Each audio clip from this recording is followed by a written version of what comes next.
Hello and welcome to a brand new episode of the podcast entitled Couch Potatoes Unite!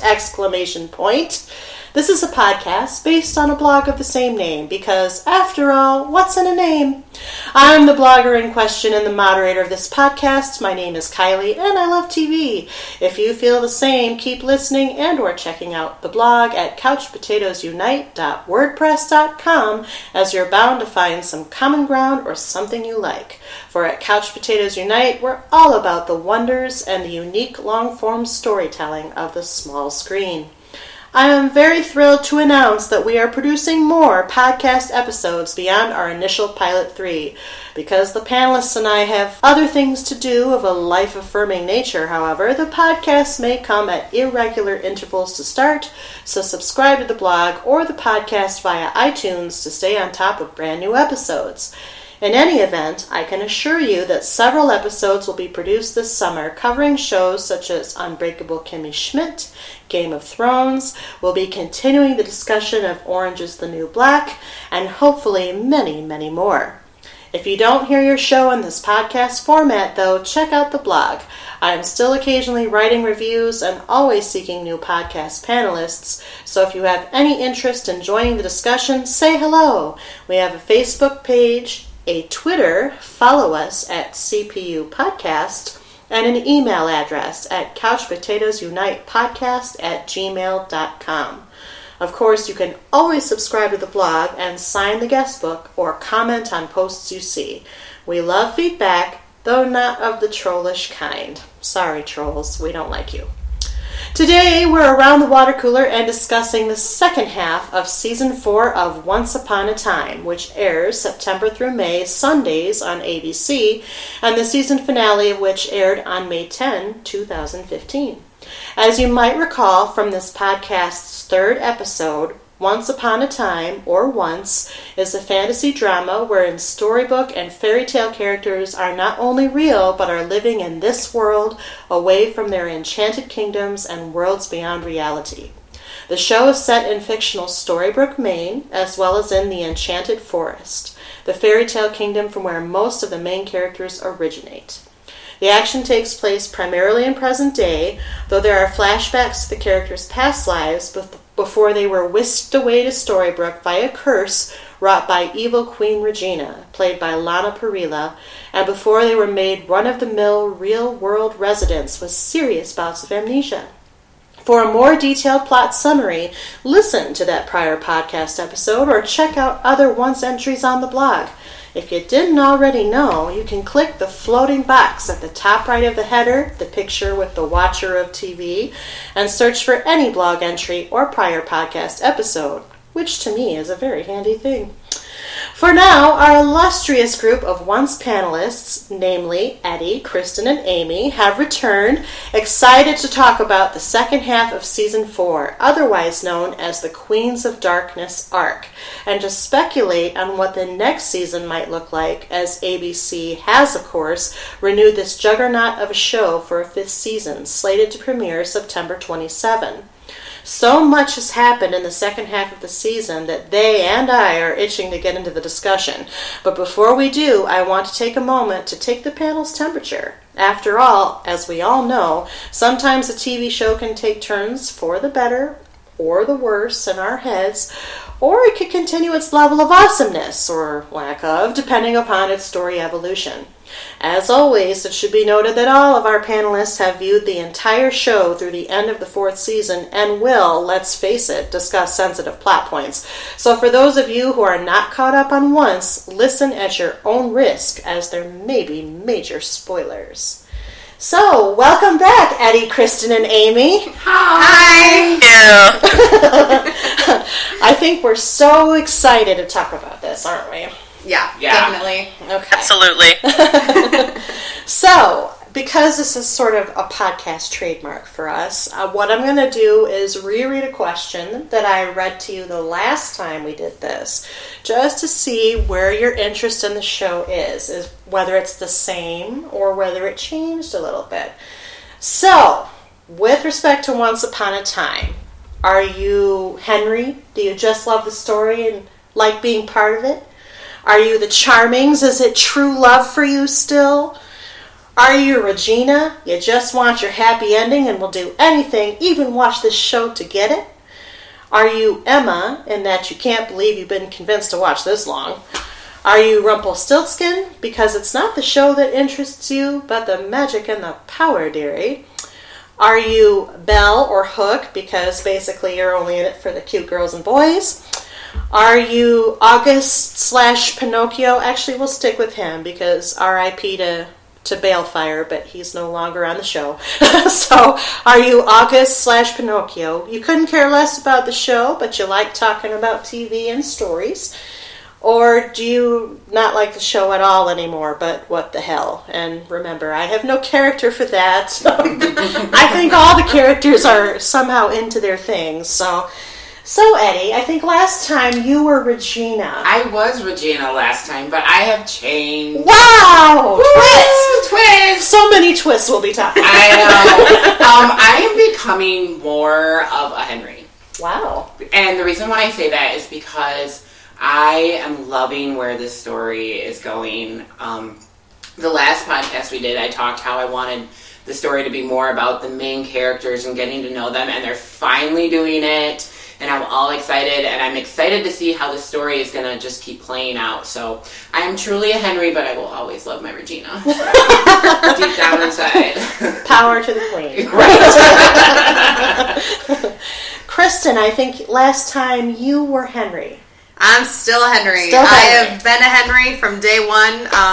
As you know, I've said before, I'm kind of the resident Disney nerd. I grew up on the stories, and the fact that this is out there in the TV world just makes my day. It makes my Sunday nights. So I'm still a Henry, and it's still true love, just like the Charmings. Nothing has changed. All right. And Amie, you had sort of a dichotomous view last time. You were partially Henry, but you were also partially Regina, if you recall. Yeah, okay, I remember Regina. I thought I remembered Henry as well. Well, I'm definitely still Henry, but I think I shifted from Regina to the Charmings because this latter half of the season really spoke to me, and I was so excited to see some things happen. And we'll talk more about that as the podcast goes through as to why I am now a little bit of Henry and a little bit of Snow White and Prince Charming. I just love the story. All right, fair enough. And I think I was Henry / the Charmings, and I haven't changed. Let's just face it. It would have to take something pretty bad to make me go, what? What's going on? So I'm still Henry. I still love the story and being part of it. And they've taken us down some interesting roads this season. Would you not agree? I agree. Past Frozen, because we covered that Thank extensively. I'm so glad that's over. Me too. Over and done. Moving on. So, since we are moving on, this last story arc, the Queens of Darkness, had us being visited by Ursula, Cruella de Vil, Maleficent, and we touched on this the last time, but now we're going to focus on it. So, what did you think of the story arc as a whole? What did you like? What didn't you like? How would it compare to seasons and half seasons past? I thought it was interesting who they chose, like Ursula, Cruella, Maleficent. I've always loved Maleficent, and if anybody knows me personally, I'm probably the biggest Ursula lover in the world. So I will be Ursula someday. So, Okay. But anyway, I thought it was legs. Right. I know, right? I thought it was interesting that those were the three queens that they chose. I also thought it was interesting that they gave kind of Cruella a little bit of magic power. I mean, there wasn't too much there, but they all interacted very well with each other, and it worked. So, and it's because of the writers and how they wrote it. But I liked how they used those dark queens to show us that evil queens can get their happy endings. Unless you're Cruella. Well, let's not go there yet. She was just there. I think she was just there for the wheels. That's why I chose her.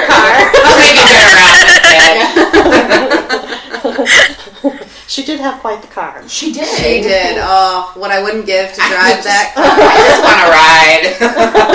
And apparently the actress who played apparently Cruella was really comfortable behind the wheel, and so she would like freak some of the other actors out when she was actually doing some of the driving. Oh, wow. So, stories from the set. My opinion on the arc, I actually liked it. I liked it way better than Frozen. That goes without saying.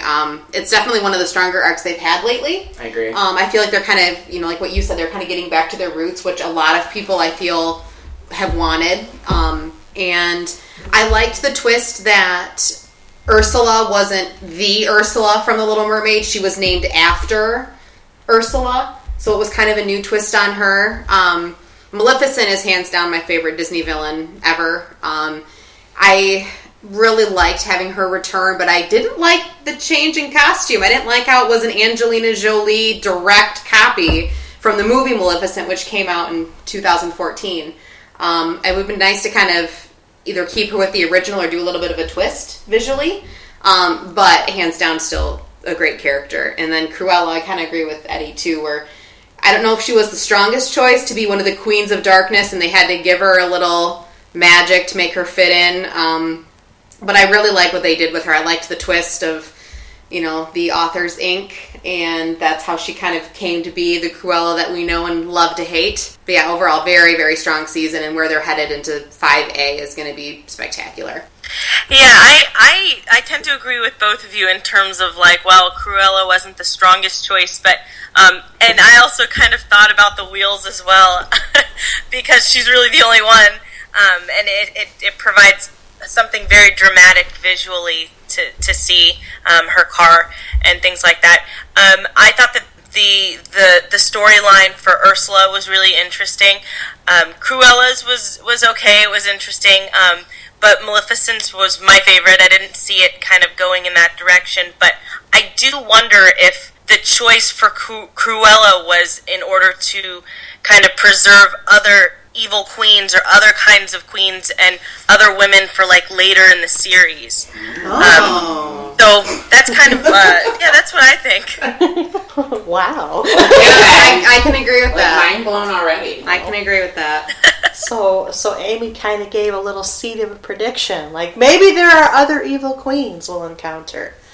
So that's very interesting. So the Queens of Darkness that they focused on, Ursula, Cruella, Maleficent, they all had backstories this season, which all ended up in different resolves. I think one of the most surprising things to me was how quick and out Ursula was. Yeah. She was there. Yeah, I gone. totally agree with that. And her backstory is actually tragic, but it's not necessarily sad. Not sad that it was not redeemable in the end, because it was all about her reconnecting with her father. Cruella, though, her backstory was a little bit convoluted. Yeah, it was very different from the original source material. Very different. And in a way that I actually struggled through that hour, because I wasn't sure if the implication was that she was always evil, like she was just this horrible, no good person, or if that is something that blossomed a little bit out of the author, this author. We'll talk about the whole author construct in a second, but how this author chose to steer her story once he got a hold of control of the pen. I didn't quite get her story. And the only payoff to me in the end was the fact that Emma had to save Henry and did so in a very cataclysmic and unusual way by basically magicking her over a cliff and killing her, which was a very dark move. Maleficent, I mean, there's so many layers to that story I think we can get to in a minute, and I do agree she was the best by far because she had all the onion peels. I think we all knew she was going to be the best anyway. When they brought her back from and especially with her being essentially the main focus of the Queens of Darkness arc, and she will be sticking around from what it looks like. So she will. I hope so. I mean, they've left the story to continue, so they did, but she was curiously absent from that last 2 hours. I noticed that, but Lily was still hanging around. She was. So yeah, I don't think we've seen the last of Maleficent yet. She's one of those evil queens that she can just pop up whenever, because that's just Maleficent's nature. She just pops up when she feels that she needs to be present. I definitely don't think, I agree with Kristen. She's not done. Mm-hmm. And I think this is to play off of what a lot of people are saying, is that Lily and Merlin are connected, and that's why I don't think we kind of got the whole full-rounded Maleficent story, is because I think Maleficent and Merlin are connected as well. Oh, wow. So you think Merlin's really a dragon? Right. So Eddie has a prediction. Sorry. Merlin's a dragon. It's a far-fetched. Yeah. It sounds I don't know. We'll talk about this in a second, but a lot of these predictions haven't been that far-fetched. But really, this is once upon a time we're talking about. Right? But really, what did you think about, I know you mentioned that your opinions of the different queens, but what did you think about what you learned from each of their story arcs? And did they have, because we talked a lot about in the Frozen podcast, or the podcast that covered the Frozen piece, that whole Frozen story didn't really have much effect on our core characters. Mm-mm. And Maleficent, of course, Lily is her daughter. That was one of Kristen's magical predictions that came true. So she clearly had a great effect. But Ursula and Cruella, I think the only thing Cruella did for us is, I know, spoiler, sorry, that Emma is now labeled as a dark one. I think Emma, deep down inside, has darkness inside of her, just because of how her life has been and how we've learned about it. And I think the whole Cruella and how she was killed, I think that showed us that she can be evil by herself before she got all of Rumpelstiltskin's evil power inside of her. Yeah, it's another kind of nature versus nurture. Even though, nature, her parents did take all the darkness out of her and put it into Lily, but because of her environment and how she grew up, darkness still manifested itself even in the smallest ways. Right. Yeah, I definitely feel like Cruella's death was more of a catalyst to help propel Emma to the dark side, at least to get her on a more natural path. But then obviously when it was either save Regina or not save Regina, Emma took the light path, the good path, and saved Regina by absorbing all of the dark one's but darkness. Did she? I think she did. See, she totally could have taken it and the Emma that we know and that we love, she obviously is on the hero side, and she's this heroine that we love, but her taking all of that and knowing what it can do to her and what she can do with it is kind of greedy. It's kind of like, okay, well, I've been a hero, but now I can be a villain all at the same time. So, no, I think she did it for selfless reasons. I think she wanted, her main objective was to get Regina her happy ending. And if the darkness would have attached itself to Regina, there goes Regina's happy ending, there goes Emma's broken promise. I think what Emma did was the hero's thing to do. It was she sacrificed herself to give Regina her happy ending. Right.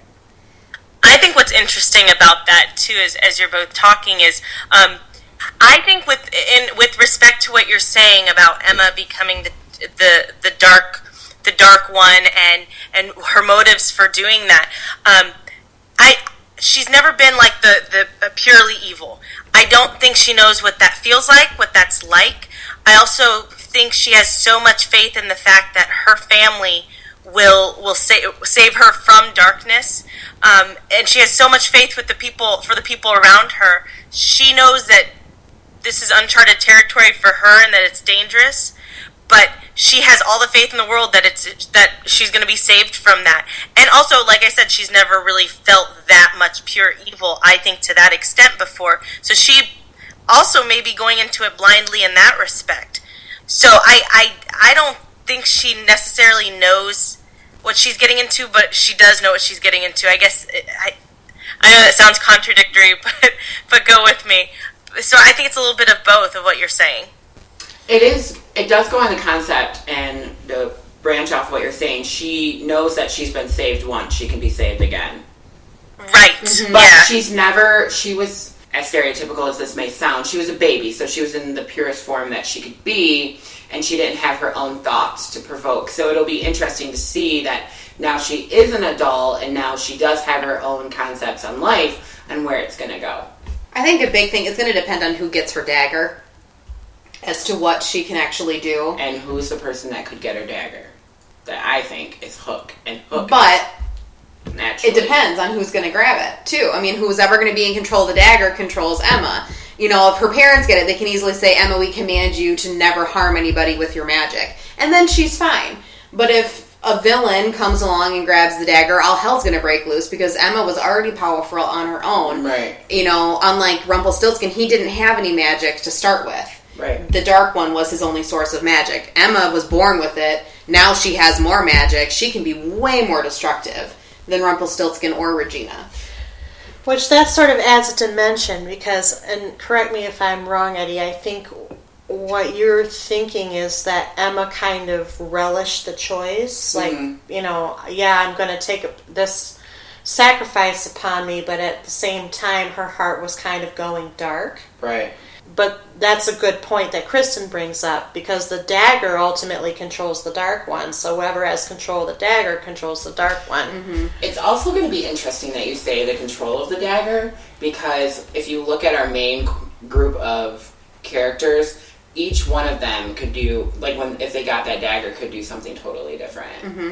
I personally think that the person that is going to get it at the beginning of the season is going to be Henry. I think Henry's going to have it. I think so too. I think Henry's going to have it at first. It would be a good leeway into seeing how the dagger is going to be used because we all know he's not going to use it for bad at all to lead into. But I truly think, and what I think would be an amazing season is that we finally get this Emma versus Regina. I think deep down inside they truly actually hate each other, but they love each other all at the same time, but they know they can't be friends. So now that Emma has become this dark one, I think they're truly now on the same level. They know how Their they're gonna, alter egos. right, are how they're going to feel. And so going back to what you're saying about the happy ending is the only way that Emma can keep her promise is to know how Regina feels. And so now her being the dark one, she's going to know how she... See, I don't think that Emma and Regina hate each other anymore. I think that they did, you know, especially as the show started out. But I think they come to have a mutual respect, and they're almost friendly with each other now. When I say hate, it's just each one has something that the other one kind of envies. Like Emma has the loving relate, which Regina has Robin. But I mean, they're always one up from each other. Does that make sense? What I'm trying to say? Yeah. Like I feel. Well, it fluctuates. I kind of agree with you. I think they are friendly, but right. the drop of a dime, they could be frenemies again. You know what I mean? Right, and it would be very interesting to see those two. Like that would be now that's a villain fight right there. Emma and Regina going up against each other. But would Regina in that situation truly be a villain at that point? I don't think I don't think so. I don't think she would be a villain at all. I think she would turn into the hero. And the only way that Regina is going to get her true happy ending is if Emma disappears. Emma disappears. I don't think that's going to happen because Emma's the main character. They wouldn't get rid of Emma. Maybe her happy ending comes from redeeming Emma. Yeah. Because she redeemed herself. I don't think Regina's going to get her happy ending for a very, very, very, very long time. Well, no. She's got a hard road to hoe. She's got it in part, though. I mean, her and Robin are together. It's just... Well, but are they? Right. Are they? Yeah. I know. I guess it'll depend on what happens with Zelina, a.k.a. the Maid Marian imposter, being preggers. So actually, that's a great segue. Let's go into... I actually compiled a list of twists and predictions. Twists are things that we did not see coming, and predictions are things that our panelists, our very intelligent panelists, actually saw from watching the show, just through clues that were given. So that's a brilliant segue to the first one. So the first twist, for those who hopefully you've seen it, and spoilers if you hadn't, as we all know, at the beginning of the fourth season, well, rightfully at the end of the third season, Emma hoisted Maid Marian from the past. And this is the thing that threw the wrench in the whole Robin Hood and Regina happy ending progress. But we come to find out over the course of 4B that Maid Marian is not in fact Maid Marian. The true Maid Marian did in fact die in the past, but at the hands of evil Zelina, who, when apparently Regina, or actually was Rumpelstiltskin, tried to kill Zelina in her jail cell, her essence or spirit or something ended up in the past. She materialized there. She killed Maid Marian, glamoured herself, hooked on somehow to Emma coming back to the future as Maid Marian, and now we find out that she's been cavorting with she as Maid Marian has been cavorting with Robin Hood, and now she's pregnant. We also know that Rebecca Mader, who plays Zelina, has been promoted to series regular, which means she will be on the show all the time. As has Robin Hood. Yeah, as has Robin Hood, Sean McGuire. Mm-hmm. So, thank God. I know, right? It's about damn time. So this was a huge twist that I don't think any of us saw coming. What do you think's going to happen here? I mean, you were already we were talking on the road of Regina's happy ending, and Kristen was saying that in part it's there because, well, her and Robin Hood are together, but that's clearly for now. Is her happy ending truly her union with Robin Hood, or is it is it redeeming Emma, or is it conquering Emma, or what is it? What do you think's going to happen in that storyline? There's just so many questions. There's a lot. I have no idea. I think this time around with Zelina coming back, at first I wasn't sure about it, but I think it's a really, really interesting twist. Even if I'm not a huge fan of it, I still am like, okay, let's see where the story's actually going to go, because we're talking about she has a baby now, like she's expecting a baby, and how is this baby? Is it going to be evil? Is it going to be good? Is it going to be the heir to something else? Like, what does that mean? And how is that going to influence the rest of the story? I can tell you, I don't think any of us saw it coming. I definitely didn't see it coming, so I don't have much more to say to that.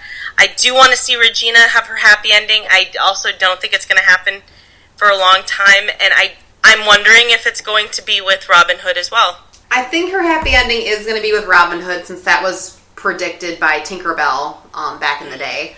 I do think that they are kind of meant to be together. I think it's just going to be how many obstacles are they going to have to overcome to do it.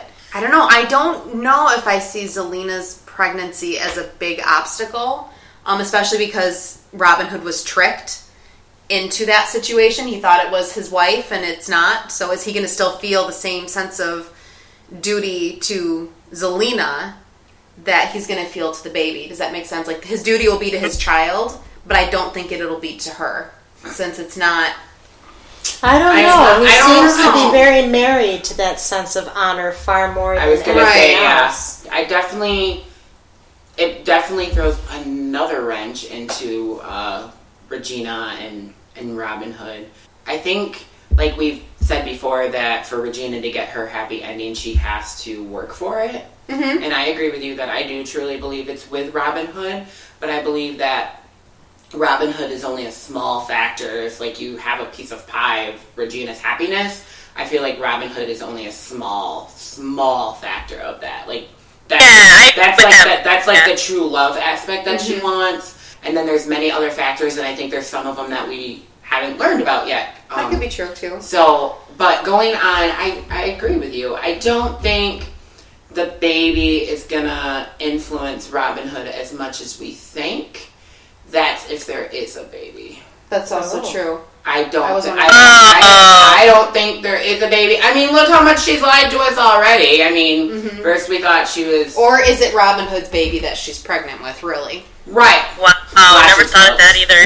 Well, who could she be? If she is pregnant, who would be the daddy? There's a lot of people in New York City. I mean, there's so many new like her being pregnant, and if she is pregnant and it's not Robin Hood, this is going to turn into Maury real quick. Yeah. But also, I mean, Robin Hood didn't seem to have a problem when they locked Zelina in the institutional cell. This is true.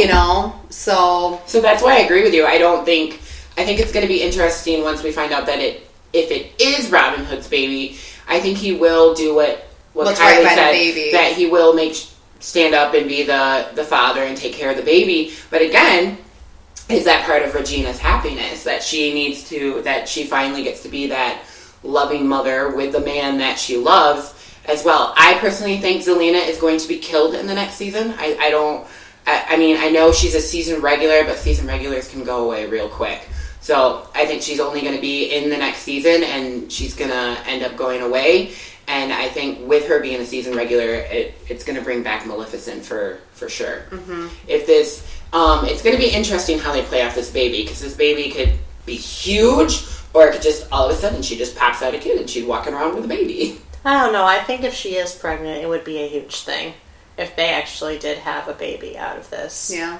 Because then we have this whole offspring of the offspring of Cora, who, P.S. spoilers, Barbara Hershey made a one-off appearance in this season. So good. Returned for a flashback. We can talk about that in a second, but to kind of speak on this point, I think that if Zelina is pregnant and does have a baby, we're going to be...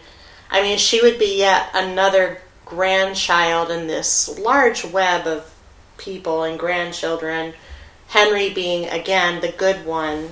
I would imagine that Zelina's child would be at least halfway wicked, because Regina and Zelina have both been wicked. Right. Nature versus nurture, I don't know. That's one of the questions, but...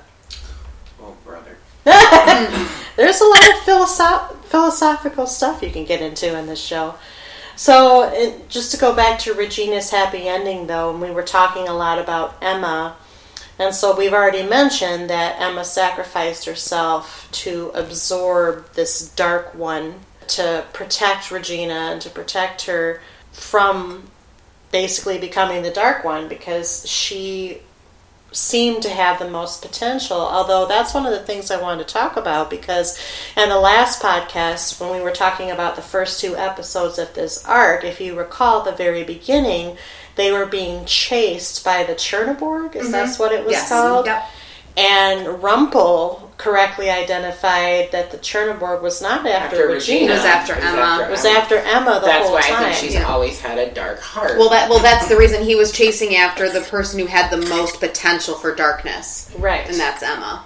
So, the question that I guess I'm having is, even though this Dark One's essence that kind of emanated from Rumpel, we'll talk about Rumpel in a second, kind of latched on to Regina, did Emma's sacrifice really matter? I guess I'm confused by the whole, Emma has the most potential, but the Dark One went to Regina first until Emma said, "Dagger, here I am." Light bulb here, as you were explaining that. Tying it back to the Chernobyl incident in episode 2, maybe the Dark One's essence recognized that in Emma, and how best to link onto Emma is to try to link onto somebody that she cares about. That would be a good way for the Dark One's essence to essentially taunt Emma to try to get her to do what it wants. Oh. And so by latching onto Regina, she's like, well, I can't let Regina have that because that'll destroy her happy ending. Here, take me. And maybe that's exactly what the essence wanted. That is a thoughtful answer. A+. We just got some steak thought. That's a whole buffet of that's meal like thought. Wow. Yeah. Is Rumpelstiltskin still alive? Yes. Yes. Yep. They fixed his heart. They took out the darkness because that was what was killing him. That was causing him heart failure. Mm-hmm. Now, as we saw, no, it's true though. It was causing him heart failure. It's so funny. Yeah, but I mean, the Sorcerer's Apprentice, he removed all the darkness from Rumpel's heart. It was shiny and new, and the bright white light was coming out of it, and he put it back into his chest. I think he's fine. And then he preserved him. Yeah. Until they could really figure out how to get his strength and stuff back. Yep. Preserved him? They kept him in stasis, essentially. Oh. He's in stasis. Yeah, okay. He said something. I mean, before this, I just watched that last episode, and he said, well, this should keep him until we can figure out, what we can do. And Belle's reaction, figure it out. Yeah, pretty much like, excuse me? What? Yeah. This might not save him? We're not sure about that. So he probably will be still alive. Yeah, I don't think they can get rid of Rumpelstiltskin. He's such a well-loved character. Because he's so good. Yeah, he's a fantastic actor, hands down. But it would be a big detriment to the series. It'd be like losing Regina or Emma. they're the big three. There's a lot to of me. people that would stop watching if Rumpelstiltskin left. Yeah. Yeah, that's probably true. Just as a little off topic, but I actually caught the Full Monty on TV not too long ago, and of course Robert Carlyle is the main character in that. The movie's 20 years old. He looks so different. Oh my gosh. That's funny. Homework, watch crazy. the Full Monty. Watch the full... Listeners, for those of you who catch our movie references, the Full Monty, now on your list of films to watch. Oh my. It is a growing list after our last couple of podcasts. So Rumpel's still alive. We mentioned Belle. Let's talk about Belle, Will Scarlet, and Rumpelstiltskin. Yay, Will Scarlet. Yes. I watched Once Upon a Time in Wonderland. I'm not afraid to admit that. I actually kind of liked it, knowing that it was a one-off thing, but Will Scarlet was the best part of that series for me. Right. And I am so happy that they brought him over. I feel like this season it was almost done after the fact because they already had their directions. So it was like, well, where can we stick him in that'll make sense here and there to kind of get you viewers used to him if they haven't watched Wonderland yet. Right. But were we satisfied with his explanation? Because one of the things that we talked, and we covered Wonderland in the last podcast on purpose because I knew we were going to get to this point. Yeah. Were we satisfied with that explanation, such as it was, as to why he was with our core characters? Because there was a brief period in which I think it was Hook that ended up in Oz, and he encountered Will Scarlet. No, it was Robin Hood. Robin Ended up in Hood. Oz. Oh, Robin Hood, yeah. Robin Hood ended up in Oz, right? Because he was trying to. It's so twisty and turny, and then he ended up encountering Will Scarlet, and he sort of offered an explanation.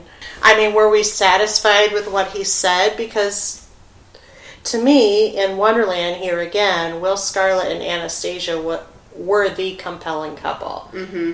And they were so in love, and he rescued her. But now, all of a sudden, he's in once proper and with Belle. And I guess I'm just really confused as to Will Scarlet's storyline. I mean, we know he was in Oz. Then, he was in Cinderella's Enchanted Kingdom because Anastasia is Anastasia from the Cinderella story. They're one and the same.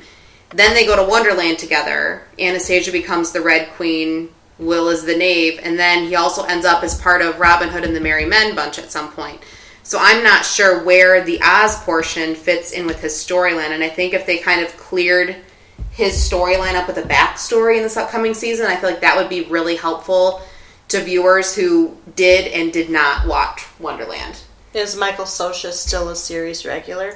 Yes. Okay. I need that.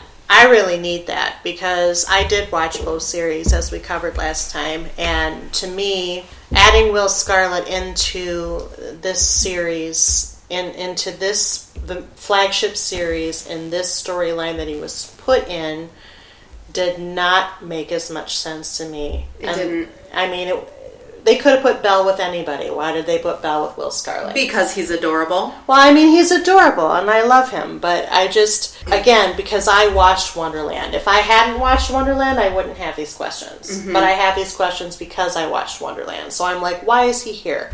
Why is he here? What happened to the other girl? Are they going to bring her on? Because I'd like them to. Mm-hmm. I'd like Anastasia to pop up. Yeah. You know, that would be interesting. Well, and if they're going to do these series crossovers like that, especially a sister series, they've got to explain that sort of stuff. Now, I didn't watch all of Wonderland. I watched just a couple of episodes, so I guess I'm not as bothered by it. But if I did, if I was dedicated to that story and to those characters, and now they're introduced into the sister series, yeah, I'd want to know why.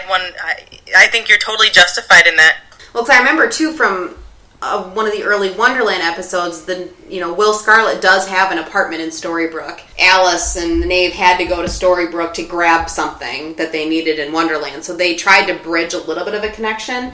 But Amy's right. If you're going to introduce it, you need to explain it for the people who didn't watch. Right. Especially with who they put him with. Exactly. I liked who they put him with. Oh, no. I mean, really? Will Scarlet with Belle and then Rumpel's dying and Rumpel's got, Okay, for me, the Will and Belle pairing actually made a lot of sense. Well, they're super adorable together. That's why, but I mean... Well, no, beyond that, Belle kind of likes the bad boy a little bit. I mean, look at Rumple. Kinda. He was the beast, you know. She does like that. She does. I mean, look what happened when she became Lacey. Yeah. That's Lacey's her alter ego, the bad girl Lacey, you know. So I'm not surprised that, or half of her truest self, if you really right. want to look at And it. you know, I'm not surprised that Belle in her true form is kind of drawn to the, you know, kind of the bad boy and the rebel a little bit, because Rumple definitely was that. He wasn't very nice to her and mean and killing people and everything. And then Once upon a time needs some Xanax. I mean, I don't mind the two of them together, and I understand why they did it.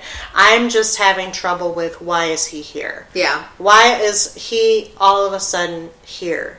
I mean, I get that I remember that, and actually thank you for mentioning that piece where he did have an apartment in Storybrooke. That does not mean that he was integrated with our characters. No. And they did a really poor job, I think, of transitioning that integration. Like, oh, I'm here now, and we're kissing in the shop, la la la la la.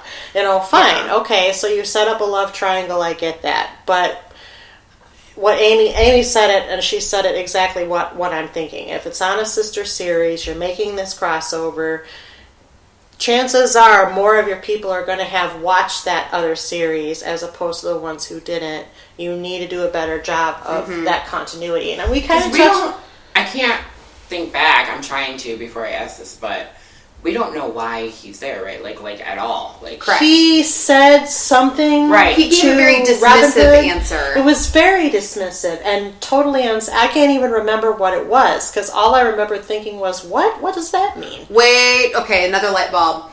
I think the Oz thing was in between leaving Wonderland and going to Storybrooke. Right. Okay, so that's where that lies. And it was the whole elixir to fix a broken heart, essentially, is what it was. That's what Robin Hood was stealing from Oz. Yes. And Will wanted some, I think, to forget Anastasia, so they had a huge falling out. Right, but he Okay. didn't... Yes, that's true. That's what he said. Right, but still there's no reason as to why he's now back in Storybrooke or what happened. Or, yeah, if it was a falling out about what? Because at the end of Wonderland, there was this huge epic push. Yeah. Because she was dying. And they saved her, and they were together at the wedding, and... Exactly. Yeah. It seemed like they had a happy ending and a closure, and now all of a sudden there is no closure, and P.S. I'm in love with Belle now. Right. And So- I think, if I remember correctly, I read an interview with the writers a couple months ago when they were talking about bringing Will Scarlet into the series, and I think they even said we won't have time to get into his backstory in season 4, but they were planning on, or hoping to plan on, doing that in season 5 in some way. Well, I really hope so. And we have if a you're name for listening, season 5? Edward... Not yet. If you're listening, Edward and Adam, please put Will Scarlet's backstory Please. in season 5. Please. Because this is a very unsatisfied viewer where that is concerned. Okay. So enough about that. Let's talk about Snow and Charming, who kind of played a little bit of a backseat, but it was a very motivating backseat, this half of the series.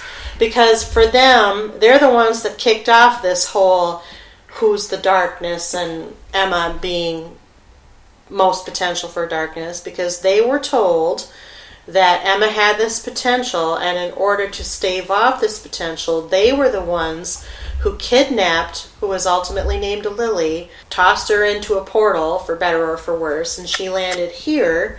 And then we find out that Lily has sort of had a cursed life as a result. And there was no guarantee that she was going to be evil just because she was Maleficent's daughter. And we have this whole, again, dichotomy between Lily and Emma, who are forever and always interconnected with each other. They keep appearing and disappearing in each other's lives. And for a long time during this season, Emma, once she found out that this had happened, could not forgive her parents. It was a definite wedge. What did we think about this whole story arc? Did we need it? What about this was redeeming to us, the viewer, if at all? Or did you Lily like it? was Emma's friend growing up, right? Yep. Yes. And that was the girl that was with the White Queen from... Correct. Okay. Yeah. They were both Just making sure I had the Yeah. right connection. Yeah. I feel like we keep getting on this hamster wheel of Snow and Charming keeping something from Emma, and oh no, she can't find out. It just feels like this is a repeated thing. And it would be nice if they would have waited, and this was the secret that they would have kept from Emma, and not so much the other stuff that's Snow happened and Charming are previously. this to me. He's snoring, to clarify. It was interesting to see them switch a little bit of roles, but they've always just... I kind of feel like they have to be there because they're Snow and Charming, and they're connected to Regina. Like, they're all connected to everybody, but their whole storyline has kind of gotten boring, and they always seem to have their feet and hands in everything a little bit, but they're not fully in it. So, because they were the ones that were, like, very, very mad that Maleficent was coming back and that she was brought back because of this reason, but... You know, I agree, though, and I've agreed for a while. Unfortunately, the storylines that they've had for Snow and for Charming haven't been as interesting. And in a way, in my opinion, and maybe that's because when the season started, I was such a fan of those two characters. They've created storylines that I feel have shown their weakness of character, but also kind of made them weak characters, which I'm not a huge fan of, and I don't know if that might just be me, but I really want to see them be stronger in some way, and I'm not saying like physically, but go back to their true to form character. They spent a large part of the season like apologizing or kind of hiding secrets and things like that. Yeah, it'd be nice to see them get back to what they're meant to be doing. I mean, they are definitely the glue, though. They're the ones that definitely keep the core group together. They're the ones that are always pushing everything for everybody to do everything and making sure this gets done and that gets done. So, I mean, they need to be there. We obviously need them, but I agree with Amie that their storylines are getting weaker and weaker. Not necessarily boring, because, I mean, what they did... Well, you snored. I mean, compared to what everybody else is doing, it's boring. It's relatively boring. So, I mean, but what they've done is what their storylines do, like with Lily, like we had to know all that, like they had to be there, but they're not. So that's why I say they're just the glue right now. I really think eventually we're going to come back and we're going to learn something even more about Prince Charming and Snow. I think that's why they're pulling back on them right now. But I agree with you that they just keep letting off little secrets instead of letting it build. Yeah, it'd be nice to see where they take them in the beginning of 5 with Emma being the dark one. Like, how are they going to step it up and kind of take her place almost if she's, you know, if they're not going to trust her to do a lot of the same things that she has been doing. Well, maybe this will strengthen those characters again, kind of on your point. Maybe that's why they were holding back, because they knew Emma's big reveal, this big twist, that she's now the Dark One. Maybe they will become important and strong and heroic again. Maybe that's part of their redemption. Maybe the hamster wheel is all of these characters, since none of them are truly perfectly good or perfectly evil. They're all in between. Yeah. Maybe it's all part of exploring those different gray spaces and figuring out how best to find their redemption if they want it. Because I think that's another key piece of these characters, is that some of them don't want to be redeemed, or only want to be redeemed for specific purposes. Like Rumpelstiltskin still wants his power. The only thing tethering him until this shadow or this essence was taken from him was Belle. So another prediction that came partially true, let's now talk about this whole thing about the author. So really, the author ended up being kind of the primary villain for the second half. He thought it was going to be these Queens of Darkness, and Rumpelstiltskin was sort of doing some machinations, but they were all beholden to finding this author. The author was played by Patrick Fischler, he's a character actor who's been in a ton of stuff. Notably, Lost was one of his prior projects. Surprise.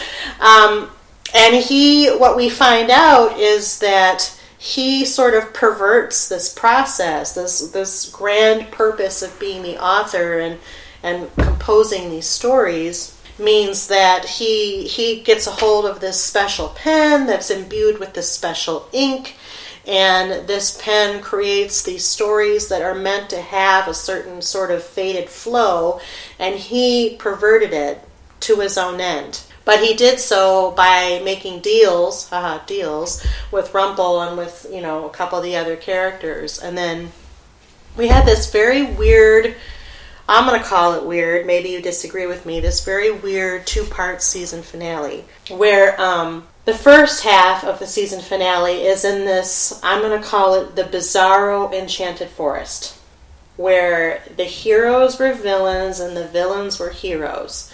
But even that's not quite true. What really ended up happening was they switched places. So instead of evil Queen Regina and heroic Snow White, it was heroic Regina wearing Snow White's costume and evil dark Queen Snow Dark. Not Snow White, Snow Black, Snow Dark. What did you think about this whole author thing? And this ties into one of our predictions, because in the last podcast, Eddie was the one who said, you know what, I think that Henry is the author. You're partially right. He's not the original author, but he's next in line of succession. He's next in line. Well, he technically is the author now. No. He activated it. That was the end of this arc. He got a hold of this pen. He imbued it with Savior's blood, which ended up being Regina in this twisted forest world. And then he became the author. We'll talk about what happened after that in a second. What did you think about this whole author situation and everything that happened? It was kind of Sorcerer's Stone-ish.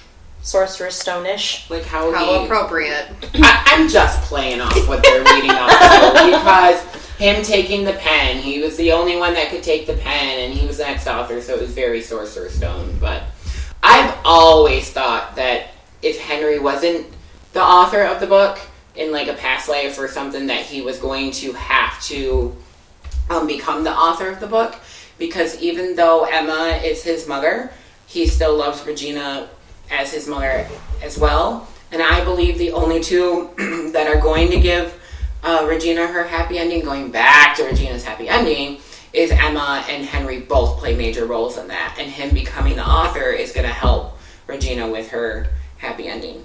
I think starting to lead to it. So that actually bridges into my next question, because and we'll get what you other two ladies think about this in a second too, because I really want to hit on this. It will segue into the next question. Because one of my questions coming off this was, he broke the pen, not unlike Harry Potter breaking the Elder Wand. Spoilers for anyone who's living under a rock and has not known the Harry Potter series. He broke this, but is he still the author? And you're saying you think he will still have to be the author. Only because of what, and I can't think of his name right now, the apprentice. Mm-hmm. What he Sorcerer's said, Apprentice. Yeah. What he said to him, and he goes, that's exactly why you need to be the next author. That pen, I believe, has been tainted and is evil because of what the previous author has done to it. And now I feel like Henry needs to find his pen. Oh. That's a good point, because he said, I think we finally found like the right person for the job. He didn't say you ruined your chances and we don't have an author now. Right, like he did not freak out at all. No, and I took it a little differently. I took it as Henry broke the pen, much like Harry broke the Elder Wand, because the pen contains so much power. I don't necessarily think that the pen was perverted in any way from its original purpose. I think that Henry realized how much power the pen has, and the purpose of the author is to record what happens naturally. Where Isaac, the former author, he was perverting the storylines and making them into what he wanted. And so once Henry found out, okay, thanks, apprentice, now I know I can't bring my dad back, I think he broke the pen because he didn't want the temptation of potentially perverting any of these storylines. You're absolutely right, and it did have a lot of power, and he was they were very clear in that, but that doesn't rule him out for eventually coming back later on in the story and having another type of pen, because it's a magical world and anything could happen, and continuing to be the author and writing something. He's totally going to change the storyline. He's totally going to converge the story. He's going to change it. But hands down, I know Henry is going to completely rewrite so that someone in his family, in the core characters, is going to be saved. Maybe that's how... Hands down. Maybe that's how Zelena doesn't end up with Robin Hood, doesn't have the baby. Can we go back to the forest question and things? Because I have an opinion about that portion of the story. Just to go back on it, I know it was weird. However, for me, it was really exciting because I didn't think that they spent enough time in that world. I've been wanting them to go back to an Enchanted Forest, the Enchanted Forest, definitely, and kind of exist in that world for a while. And they're existing in a way that we wouldn't have expected, which to me, from an entertainment point of view, as well as a curiosity point of view, I found that really fascinating, and I wanted to know more and to see how involved this villains and heroes story was that the author had written. It didn't seem very involved, considering we didn't spend that much time in that world, and I understand there's only so many episodes, but it was just a little, they got out of Storybrooke, they got out of themselves, they twisted things around, and I liked it. So I wish we had just spent more time. Yeah, I agree with Amie. I definitely liked, the season finale where they were in the heroes and villains storyline. I mean, from an acting perspective, I definitely like it where shows twist things around and they switch characters around where evil is good and good is evil. I feel like it lets us see another side of the actor playing the characters too. And how fun would that be? I mean, you've played Snow White for 4 seasons now, and she's very much the same. She's always good. She always does what she thinks is best.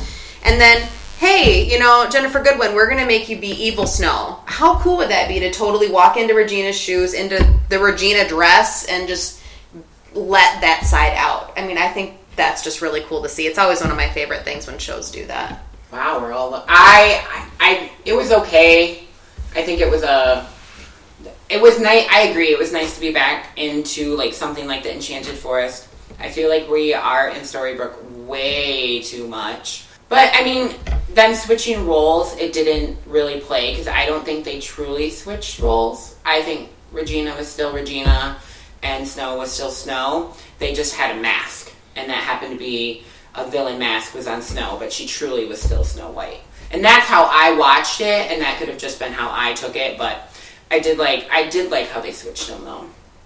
Yeah, I think I agree with the sentiment that they need to spend more time in the Enchanted Forest, and definitely not, because we talked about that a lot last time. We only get the snippets and the flashbacks. We don't get to spend an extended period.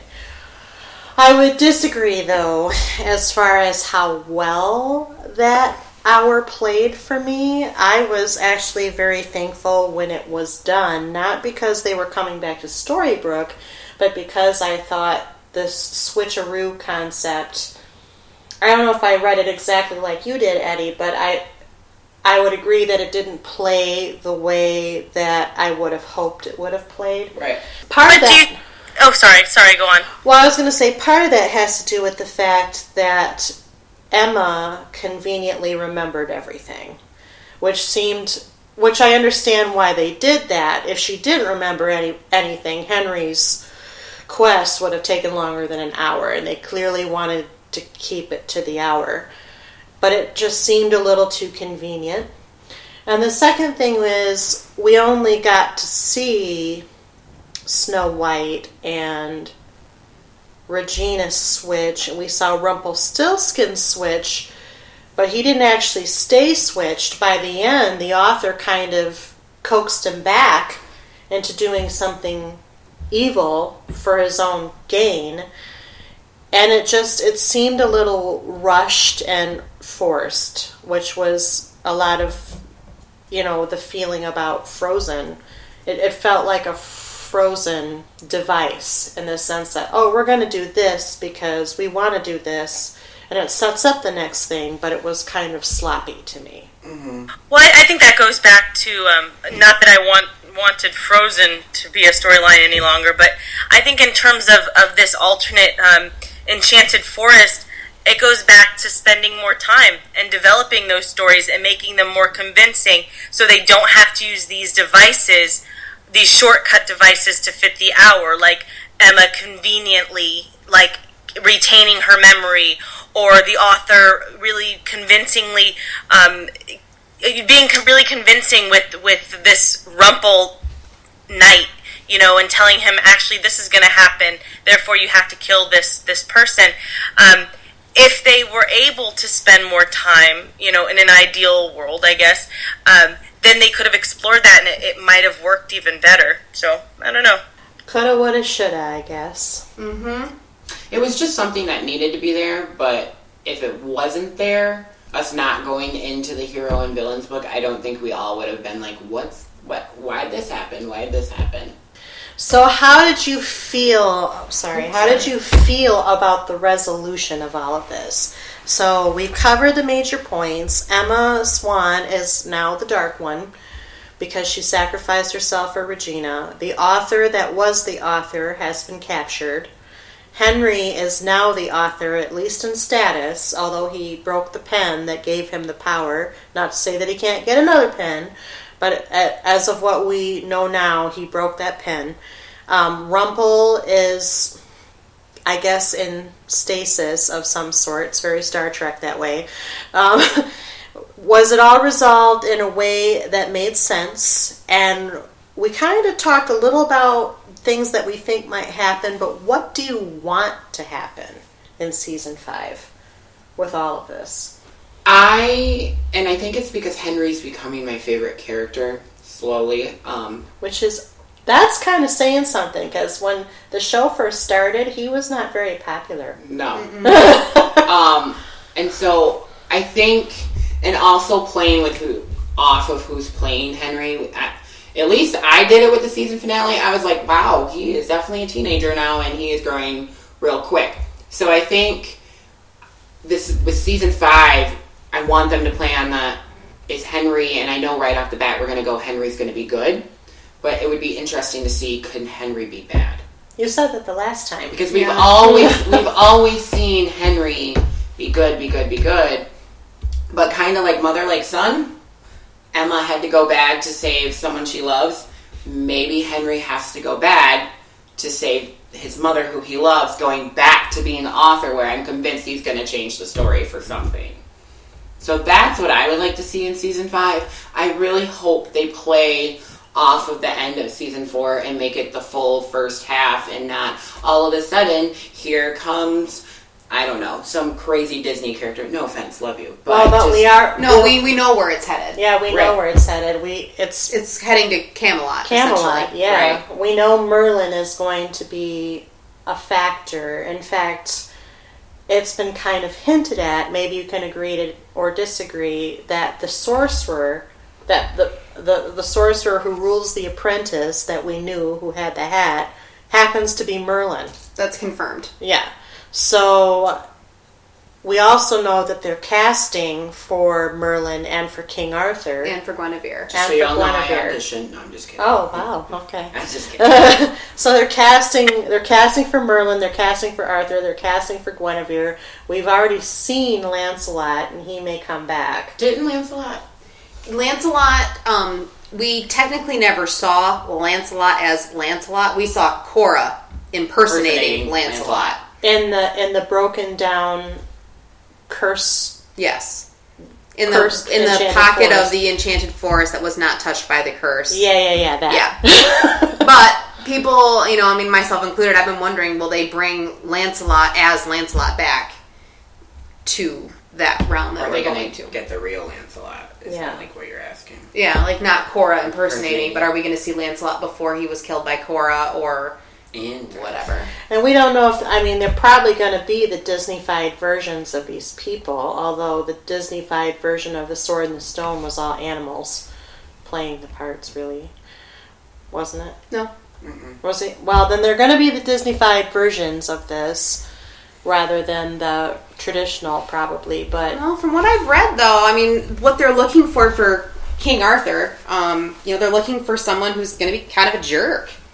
He's not going to be the good, upstanding guy. I think he's going to be a little more rough. Yeah, that's a good way to put it. So to answer that, I don't think. We're going to get more people this time. So. Oh, what I'm saying, I guess, to iterate what I was trying to say is, I hope they don't disappear from it right away. Like, I don't want us to get to Camelot and then all of a sudden a new story. You don't want Camelot to be frozen. You don't want Camelot to happen too soon either, is what I'm also hearing. Right. Okay. Like, I know we need to go to Camelot because we need Merlin, but I don't want us to get to Camelot and then all of a sudden Snow and Prince Charming have to do something else to save somebody else while we're still trying to find Merlin and whatnot. Because I have a feeling Merlin's going to be really hard to find. Yeah, I hope that they don't try to squeeze this whole story arc into half of a season. Right.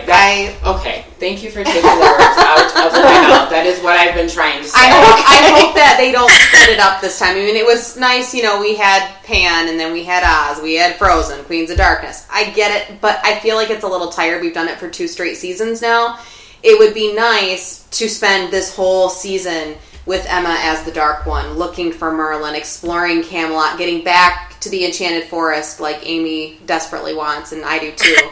It'd be nice to build what they already have and let it grow for a full-fledged season. Isn't that what they did with the first season? We got to explore that whole story through one season. First and the second. The first and the second. It was 3 and 4 that they first split. And the second. Yeah. Yeah.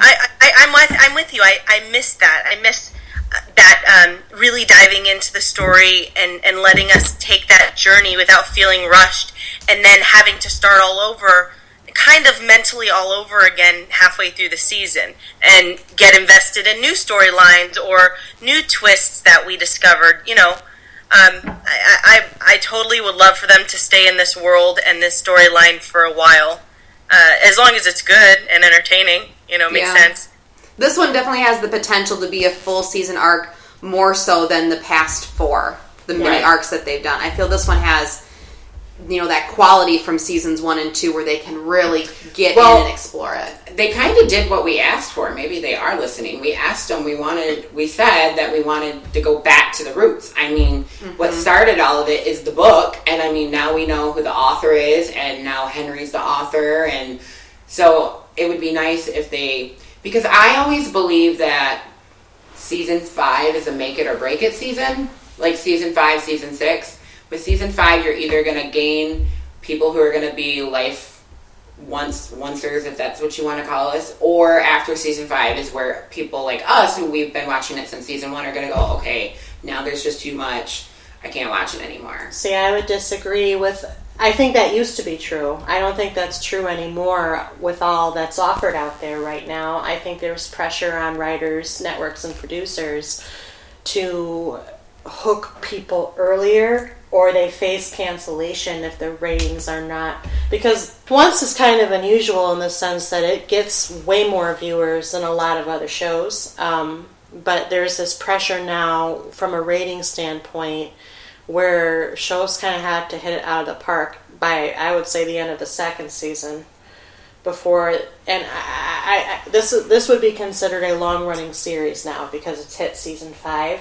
So I don't know that they're going to get many new viewers, which is all the more argument for developing the story over the course of a full season. Right. And actually fleshing it out for those of us who've remained long-term viewers. I mean, this is one of the only shows that enjoys double digits of millions of viewers on the air right now, period. Other than a couple of other things like the CSIs, you know. So I think it would be up to the writers, up to the producers. I mean, if you think about it, Lost, their favorite, because this was their predecessor show, and this is where they're getting all the cast people, that only lasted for 6 seasons. So we're now on what would have been their second to last season. So I think that they do need to return to a more story-focused and be less concerned about... They need to worry about maintaining ratings rather than growing them, because if statistics and history in these past 5 years have shown, they're not going to gain new viewers. They're only going to retain. Does that make sense? That makes complete sense. Is there anything else that you want to happen? One question I wanted to ask is, do we think that Merlin is Lily's father? I do. I hope not. I think it'd be nice to have Merlin be Merlin and not be all these other things, like Rumpelstiltskin is all these other things.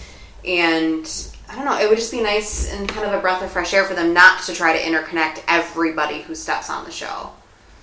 But as they travel to find him, because I agree with you, they'll probably have a storyline or two in regard to another character that they may introduce who is her father, who's not, or he may, they're redirected in that way, or he may know, or something.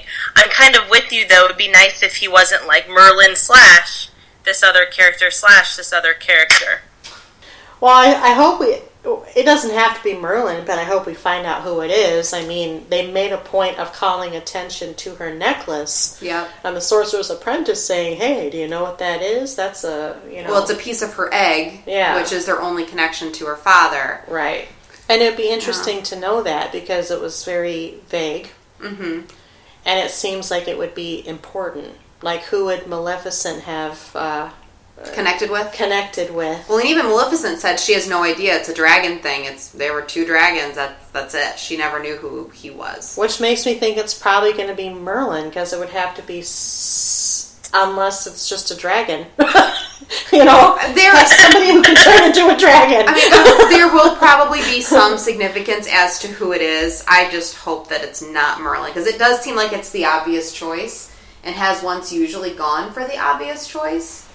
Quite a lot. Yeah. I mean, there have been twists, but at the same time, there have been endings that you could see coming. Mm-hmm. It would be interesting if we learned who her father is at the beginning of the season, and then it twists, and we actually find out who her true father is. Because that's very Maleficent. That I truly believe that Maleficent knows who the daddy is, and she doesn't want anybody to know.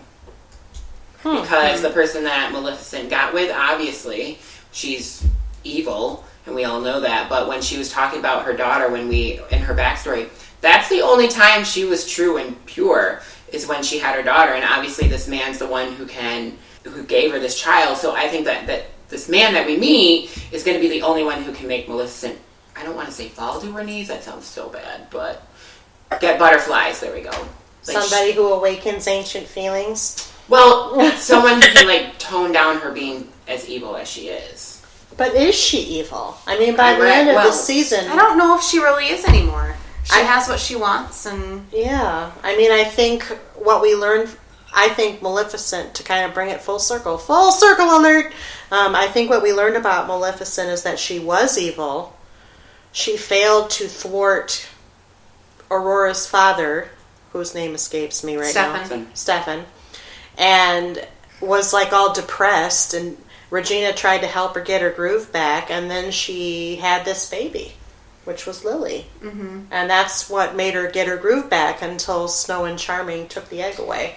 Yeah, because don't forget, Lily's going to want to still potentially plot revenge on the Charmings, too, which could be a whole nother subplot going on. The father thing, I think, is a subplot, with Merlin being the overarching. Is Lily still plotting revenge, you think? I think she wants to, but, again, now with Emma being the dark one, those two with their friendship, now that they're both on the darker side of the spectrum. It would be very interesting to see Emma with her new friend, and then they're both evil-esque. They're both bad girls. Mm-hmm. Emma going against her parents. Or is time. Now that Emma is the dark one, does Lily become more on the light side? Because they really were there to balance each other out. Things worked better for both of them when they were together. So maybe now is Lily going to help balance out Emma, and is she going to become more light side? We're writing your season if you are listening. So you know. You know what I was thinking of? Not anything is specific, but as I was rewatching some of the episodes earlier in the series, before everyone knew who they were in the first couple of seasons or whatever, they would show other children, but now they show nobody of Henry's age, and I would love to introduce, except when they do flashbacks, or except like little boy August, that doesn't count to me. I'm talking about those kids that were whoever Henry's friends were. He didn't really have any when he was younger, but they were certainly around, and they used to show them once in a while, and now they don't. And I would love to see the introduction of some characters who Henry can relate to, who as Henry gets older, because we said he's reaching his teens and his adolescence and whatever. And with that sometimes comes those adolescent feelings and we need romance. Henry gets his first girlfriend. I'm not saying is it going to be Lily's but daughter? Where are the other kids? I'd love to see where they are. Cinderella had a baby. Yeah. She's pregnant. Lily? Yeah, and Lily, the Mad Hatter had a kid and stuff, didn't he? Yeah, but the Mad Hatter's gone. Yeah, he's otherwise engaged. I know, but what I'm saying is they introduced these characters briefly, and then they were gone. But they aren't the only kids. Right. Yeah, I mean, because Snow White was Henry's teacher. That was a whole room full of kids that we have not seen since season 1 or 2. Exactly. So that is my wish for future seasons. So, I must ask the continuous question, are you going to keep watching? No. Of course. Eddie, you're about to Yes. Clearly, yes. Yes, Kristen, of course. Yes, of course. Here's another question to kind of round it out, because we talked about it being a long-term show. Do you tell others to watch it? Mm-hmm.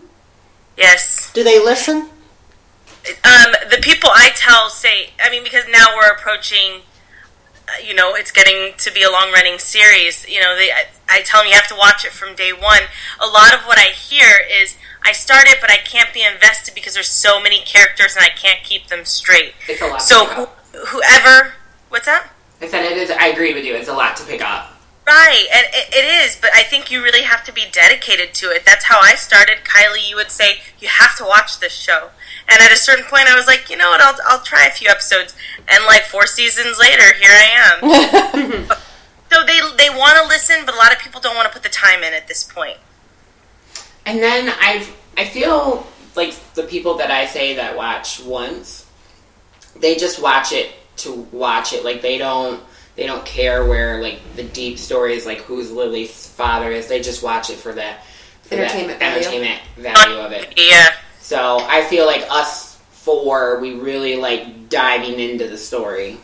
All right. Well, I think we've covered a lot of territory in this podcast because the show covered a lot of territory in this last half of the 4th season. As we alluded to earlier, Once Upon a Time returns to ABC on September 27, 2015 for its 5th season, which means the next time you hear a Once Upon a Time podcast will most likely be in the January-February range after 5A has completed. As always, I'd like to thank Eddie, Kristen, and Amie for being on the podcast panel. We've enjoyed talking. We hope you've enjoyed listening. As always, stay tuned. Keep listening. Keep watching. More podcasts are on the way, Once Upon a Time and otherwise. We hope you'll check us out at couchpotatoesunite.wordpress.com. This is Kylie, your moderator, saying thanks for listening. Bye-bye.